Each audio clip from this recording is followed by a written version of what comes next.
Hi hello welcome back to my channel. So ಇವತ್ತಿನ recipe hotel style rice bath ಅಥವಾ ಮಸಾಲ ಬಾತ್ ಅಂತಲೇ ಹೇಳ್ಬೋದು. ಸಿಂಪಲ್ ಆ್ಯಂಡ್ ಕ್ವಿಕ್ಕಾಗಿ ಆಗುತ್ತೆ. ಕುಕ್ಕರ್ಗೆ 1-2 ಸ್ಪೂನ್ ಆಯಿಲ್ ಹಾಕಿ ಮಸಾಲ ಸ್ಪೈಸಸ್ ಆ್ಯಡ್ ಮಾಡಿ ಹಚ್ಚಿಟ್ಕೊಂಡಿರೋಂಥ ಈರುಳ್ಳಿ ಹಾಕಿ ಗೋಲ್ಡನ್ ಕಲರ್ ಬರೋವರೆಗೂ ಫ್ರೈ ಮಾಡ್ಕೋಬೇಕು.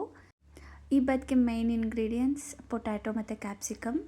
ಅದನ್ನು ಹಾಕಿ ಮೆಂತ್ಯ ಸೊಪ್ಪಿದ್ರೆ ಹಾಕ್ಬೋದು, ಆಪ್ಷನಲ್, ಮತ್ತು ಬಟಾಣಿ ಹಾಕಿ ಫ್ರೈ ಮಾಡ್ಕೋಬೇಕು. ಮತ್ತು ಇಲ್ಲಿ ತೋರಿಸ್ತಿರೋದನ್ನು ನೀವು ಸ್ವಲ್ಪ ಹುರ್ಕೊಂಡು ಆಮೇಲೆ ಗ್ರೈಂಡ್ ಮಾಡಿ ಇಟ್ಕೋಬೇಕು. ಈರುಳ್ಳಿ, ಸ್ವಲ್ಪ ಜೀರಿಗೆ ಜಾಸ್ತಿ ಹಾಕ್ಕೊಳ್ಳಿ, ಮತ್ತು ಮೆಣಸಿನ್ಕಾಯಿ, ಮೆಣಸು, ಬೆಳ್ಳುಳ್ಳಿ, ಚಕ್ಕೆ, ಲವಂಗ ಇಷ್ಟನ್ನು ಫ್ರೈ ಮಾಡ್ಕೋಬೇಕು. ಈ ಬಾತ್ ರೆಡಿ ಆದಮೇಲೆ ಅಂತೂ ತುಂಬ ಚೆನ್ನಾಗಿರುತ್ತೆ. ಒಂದ್ಸರಿ ಟ್ರೈ ಮಾಡಿ ನೋಡಿ. ಮತ್ತು ಆಲೂಗೆಡ್ಡೆ ಕ್ಯಾಪ್ಸಿಕಮ್ ಇದ್ದಾಗೆಲ್ಲ ನೀವು ಇದನ್ನೇ ಮಾಡ್ಕೊಂಡು ತಿಂತೀರ.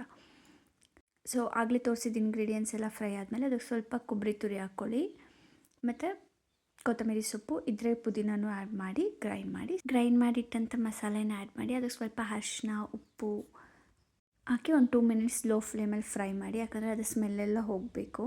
ಅದಾದ ನಂತರ 1 ಗ್ಲಾಸ್ ಅಕ್ಕಿಗೆ 2 ಗ್ಲಾಸ್ ವಾಟರ್ ಅನ್ನೋ ಥರ ನೀವು ಎಷ್ಟು ಗ್ಲಾಸಿಗೆ ಬೇಕಾದರೂ ಆ್ಯಡ್ ಮಾಡ್ಕೋಬೋದು. ಆಮೇಲೆ ವಾಟರ್ ಬಾಯ್ಲ್ ಆದಮೇಲೆ ಅಕ್ಕಿ ಆ್ಯಡ್ ಮಾಡಿದಾದ್ಮೇಲೆ ಒಂದು ಕುದಿ ಬರ್ತಿದೆ ಅನ್ಬೇಕಾದ್ರೆ 1 ವಿಸಿಲ್ ಇಲ್ಲ 2 ವಿಸಿಲ್ ಮಾಡಿದ್ರೆ ನಿಮಗೆ ರೈಸ್ ಬಾತ್ ರೆಡಿ ಆಗಿರುತ್ತೆ. ಟ್ರೈ ಮಾಡಿ ಹೇಗಿತ್ತು ಅಂತ ಕಮೆಂಟಲ್ಲಿ ತಿಳಿಸಿ. Thank you.